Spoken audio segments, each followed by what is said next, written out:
Hey, Ravings and Cravings here, otherwise known as Ruth Hartunian Elba. I am here with the sole owner of Zip's Diner in what town? Dayville, Connecticut. Dayville, Connecticut. I'm here with Kevin Cole, and he's going to talk about his diner. Now, I have to tell you out there, if you've never been there, you should do that at least once before you breathe your last breath, okay? Because Zips, it's an iconic place, kind of like the Shady Glens of the world and the diners, those shiny steel building. They're not buildings. They're Unfortunately, a dying breed. a dying breed, and that's why I think it's special to go to a diner. Yeah. I think it is. So, Kevin, tell us about the address, how people find where you are, the hours, all the good stuff up front. Let's do that. I think it's the hub of the universe, personally. Oh, but, the universe revolves around the diner? I may be biased. Yeah. Okay. It's at the corner of Routes 12 and 101 in downtown Dayville, Connecticut. So, Hours? everybody uses us as the landmark, so it's tough for me to say that Harbor Freight, Aldi, Planet Fitness are across the street. They're across the street from us. Salvation Army Salvation thrift Army as store. well, For that's the thrifters out there. All right, we get them all. And tell us the hours that you guys are open. Monday through Thursday, we're open at 6 in the morning until 2 in the afternoon. Friday, Saturday, Sunday, we open at 6 as well and stay open until 4 p.m. Okay. And we were talking before we went on the air. It's a 25-minute ride from here, right? From downtown Willimantic, yep. Not too bad a ride. So tell us, how did you land at Zip's Diner? What's the story behind how you got there? Myself, personally, or my Yes. family? Let's get We them can both. start with my grandfather if you want. Let's go back. I like stories. Tell a story. Well, this would be a bit of a history lesson. So, Okay. downtown Danielson, before the flood of 55, it was a straight shot down Main Street, across Route 6 into Brooklyn, and then headed west this way. The flood rerouted the river. It was a mess. Oh. But the diner sat right beside the steel bridge at the western end of town, and next to it was an Atlantic gas station. My grandfather was a teenager, and he was pumping gas, and the owner of the diner right next door, Mr. Zerer, and his nickname was Zip, Oh, there we was go. a retired That's where we state got trooper. the zip. Yeah. That's where we got the zip. Okay. And I don't know if he had just let somebody go, but he told my grandfather, he said, "You need to quit pumping gas, come work for me now." And the rest is history. Oh my goodness. Okay, so he took over ownership, or just No, he took the job, took the job? worked his way up to managing the restaurant. And like I said, 55, the flood came through and destroyed that diner and destroyed all of downtown, basically, because it was right next to the river. Fortunately, in 1954, so the year before the flood, Zip had bought a brand new diner from Elizabeth, New Jersey, and he had it trucked all the way up to the Four Corners in Dayville. Oh, is that where So that? the other diner, the new diner, was already open. So is the one that's currently there? That's from Elizabeth, New Jersey. Yeah, it's where it was manufactured. That's very cool. And how did you find your way into the diner then? I was we'll call it a sophomore at UConn. Okay. With not a lot of direction. I wasn't a great student, but Okay. I was a little bit lost. And then I got a phone call from my uncle, who at the time owned the diner, and he said, "If you're not sure about next semester's plans, then why don't you come here and help me out?" And the rest of that is history now. And that was how many years ago? 25 years ago. Wow! Congratulations on Thank that. you. That's so. This is like your silver anniversary kind of thing. Yeah, 25, yeah. right? Silver, because the diner's silver on the outside too, Yeah. right? We got silver going. Tell us about the menu and the recipes that make the diner what it is. It's pretty much standard diner food through and through. Breakfast, lunch, dinner, homemade soups, homemade meals for the lunch and dinner portion, and all of your breakfast staples as well. So when I was there recently, I had the burger, and I had a side of the French dressing because I'm a mayonnaise kind of creamy freak kind of person, and so I like that on my burgers. The fries were just top notch, just nice and crispy, but creamy on the inside, nice hot and fresh. They were excellent. The macaroni, no macaroni salad, got to go back for that, so I had to settle for the potato salad, which you know how it is when you have your heart set on I certainly something, do. and then you end up having to reroute everything. Just call ahead. We'll take care of you. That's right. So what do you like to eat when you go there? I'm not, believe it or not, I'm not really a breakfast person. Oh, so you don't do that. I'd be happy to eat a turkey club at 6 in the morning. And can you get a turkey club at 6? Yeah. So if it's on the menu, you can get it I sort of feel like almost any time. in a real diner, Uh-huh. a real diner is meant to serve people that work all different shifts. And so we don't really put a time assignment on when you can get what. We serve breakfast always. We don't shut it off, like some of the national and world chains, at a 11 certain o'clock. time of day. We don't do that. No. You want what you want.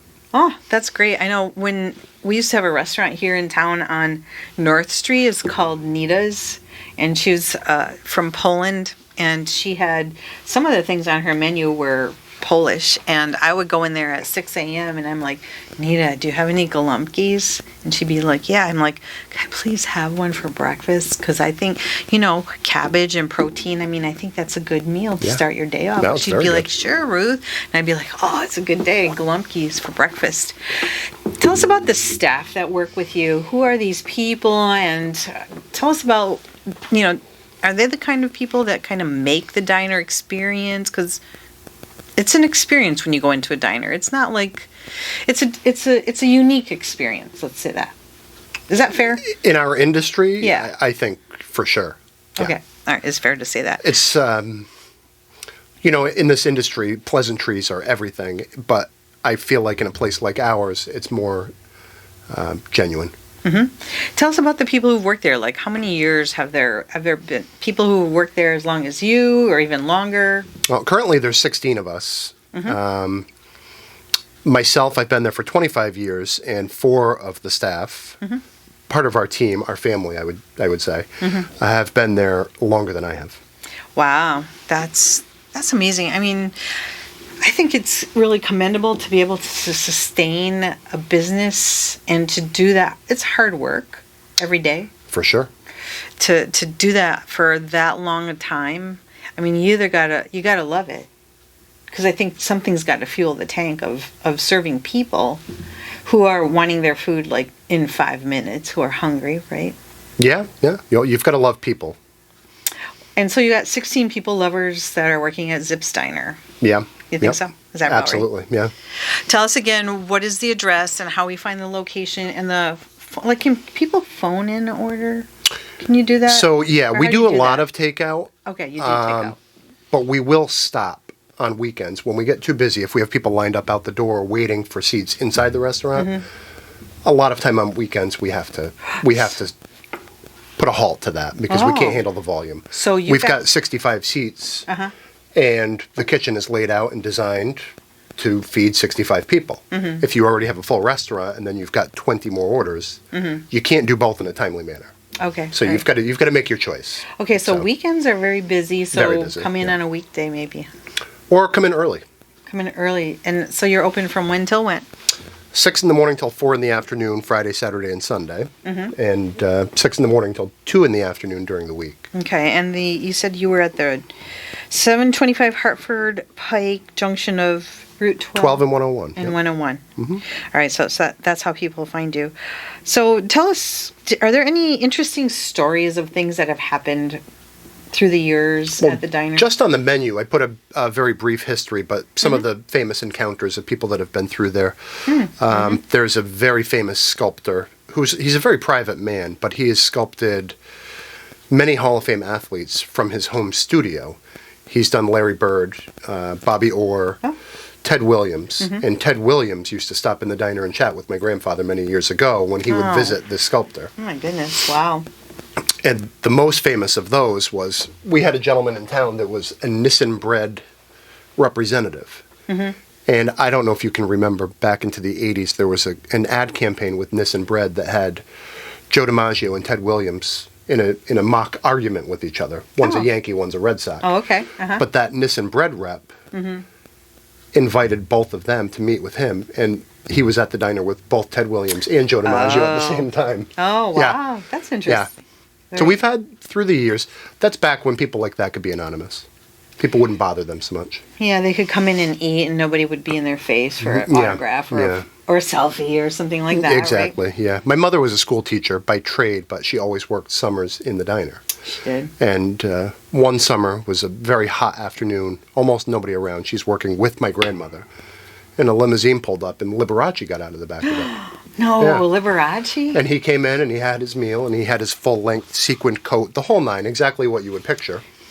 He paid his bill. He went out, got back in the limousine. My mother looked up at the coat rack. Oh. What's there but a full-length sequined coat? Oh. He had left it hanging on the coat rack. My grandmother, without thinking too much about it, grabbed it and, of course, ran it back out to him. So, but we had it. We almost had it. Oh, I took piano lessons at the Wisconsin College Conservatory of Music, where he took No kidding. lessons from, too. So I have a little affinity to Mr. Yeah. Liberace. Although I can't play the piano with all... You remember he had these rings that looked like they weighed like Yeah. 20 pounds on his fingers. I was like, I can't do that. That's very cool. So Mr. Liberace came into Zip's Diner to eat. Any other interesting famous people? Oh, Alec Baldwin and Kim Basinger when they were married. That was Christmas Eve, probably 1996. Oh my goodness. Wow. Let's see. Yeah, athletes. A lot of athletes. Traveling to and from the airport, and the entertainers to and from maybe a casino. And a lot of them, they try to remain anonymous as best they can. As best they can. So when you have certain hours that you're closed, are there certain days that you're always closed? Like No, absolutely not. Really? No. So like you're open every day of the year? We're closed on Christmas. Okay. Closed on Christmas. Closed in parentheses. I, about 10 years ago, felt terrible that some of my every single, sometimes 2 and 3 times a day customers had to go to Dunkin' Donuts.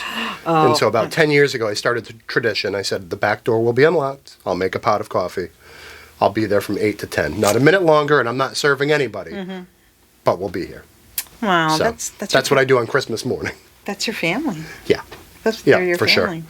So how did you get through, like you've been in business for such a long time, how did you get through the COVID days when things were really pretty bad? How did you fare? What did you do? Just sort of subconsciously, never thought about what damage it would do to the business, but what can we do to make it work? What do we have the ability to do? Whether it's just straight takeout, or if we're going to be allowed to serve people and we can do it outside, then our parking lot will become our restaurant. And that's exactly what we did. So you were telling me that earlier that you pitched 10 out there. I bought a gigantic tent. We had 10 tables underneath that, and then we had 6 more tables under their own individual tents you had to have your spacing. Right. It was all blocked off and safe. I had it lit. I had it heated. Really? Oh, yeah. See, I think that's genius. I think if you did that even now in the winter, I would come and eat in a tent. Oh, it did. We had a big, would huge do that. electric heater in there, and it had the sides around the tent, and it was That's awesome. So you probably did well. Like you weren't just in survival mode. You actually no, not even for a minute were Not we in even. survival mode. No. You thrived. Maybe. It would be easy for an owner or a business owner to lament what was happening, but immediately my mind went to, there are 20 people that work here, or 15, or whatever the case may be. They have mortgages, they have kids in college, they have bills. It's not about me. It was about everybody having to survive. So we had to do what we had to do, and they were all for it. We didn't lock the tent at night. We brought everything in and out every night. Oh, really? You did that? So why do you feel such a strong desire to take care of people like that? Because they take care of us. It's a two-way street. They come and eat. Yeah. They pay their bill. You take care of them. You serve as bartender, armchair psychologist. Is that what they call it? Armchair, yeah. So whatever. Listen to the sometimes story. you just need to listen to people, and sometimes that's what they need. So hospitality is not just about the food. Oh, absolutely. I totally agree with you. I mean, the food is kind of secondary. It really is. It's really more relational than food. I can remember several customers that were either widows or widowers, and without much family around, they would come to us. I can remember one particular that didn't have any family at all. She was an elderly woman, and she was poor, but she owned her own home because it was left to her. And she had a door that was broken, and she called a contractor, and they came and gave her some obscene estimate to fix it. and she was crying, and she wouldn't stop crying. She was so upset. We had it fixed. You know, I could like working for people like that. Yeah. I mean, That's what she needed. To me, that wouldn't even be like, it wouldn't be work. It would be, you know, love your neighbor, take care of the people around you. Treat others the way you'd like to be treated. Well, and nobody goes hungry. Yeah. Nobody goes hungry either, right? So what do people come in and order? What are some of the more popular things that most people order when they come to Zip's Diner? I've seen a trend towards a lot more sandwiches than we ever used to. So what did it use? What was more typical in the past? Typical people would come in. So back in the day, we used to write down somebody's order, and we would go into the kitchen and just holler the order out to the cook, and they would cook it. Now we have the guest check, so they have a slip. So it would be, you know, over bacon, home, rye. That's a couple eggs over easy with bacon, home, fries. So and there's a rice. certain language Yeah, that goes with there's this. a lingo for sure. Yeah, you've got to hyphenate. There's a and you've lingo. gotta- All right. Yeah. And so back in the day, you yelled that, but I mean, like, what are people eating? So you said mostly sandwiches, like. People are moving quicker. They're in much more of a hurry than they used to be. That's something that they can get through quicker. No more Yankee pot roast with mashed potatoes. Oh no, they will still take the time for that sort of meal. Meatloaf. Yeah. There's got to be meatloaf. Oh, yeah. Always meatloaf, right? Oh, absolutely. Is the recipe secret for you guys for your meatloaf recipe? Well, not to me, but to you, yes, yeah, of course. All right. Well, That's one of the get interesting hint side on effects that. of our shorter hours is we would have to make, you know, very big batches of this stuff. So we'd have to cook it in bulk. And now with our shorter hours, we make it every day. Right. So an unintentional side effect of COVID in the shorter hours is that the food is actually fresher now. So for the consumer, Yeah. that's It's a better. selling point. Yeah. That is better. Can you believe, like, I hardly have 2 minutes left to talk to you, and we're almost Oh, no. done? We are. All right. So you know what you got to do for us, Kevin, is you have to tell us the name of the business that you own. Yes. And where you're located and your hours and any phone number. Let's get that in there one more time. All right. Zip's Diner at the corners of 12 and 101 in Dayville, Connecticut. If you're using a GPS, that's 725 Hartford Pike. Okay. We are on Facebook. What is the address? Do you know? Because It's I'm not just that familiar with if it. you look on Facebook for Zip's Diner, it has posted usually the menu specials. Yeah.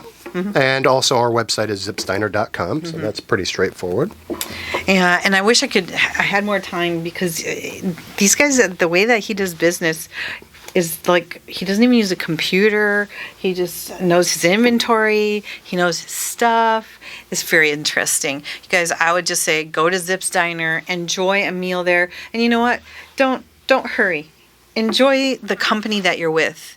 Enjoy the people that you get to eat with, because it's really more than a meal. Like what Kevin said, it's really more than a meal. It's for the sake of a relationship. It's for the enjoyment of the company of the people around you. Oh, I have to say goodnight, don't I, Matt? Yes, sorry. That's a bummer. All right, well, this is Ruth Hartunian Ellenbaugh, Ravings and Cravings, signing off tonight here on Good Company, WILI.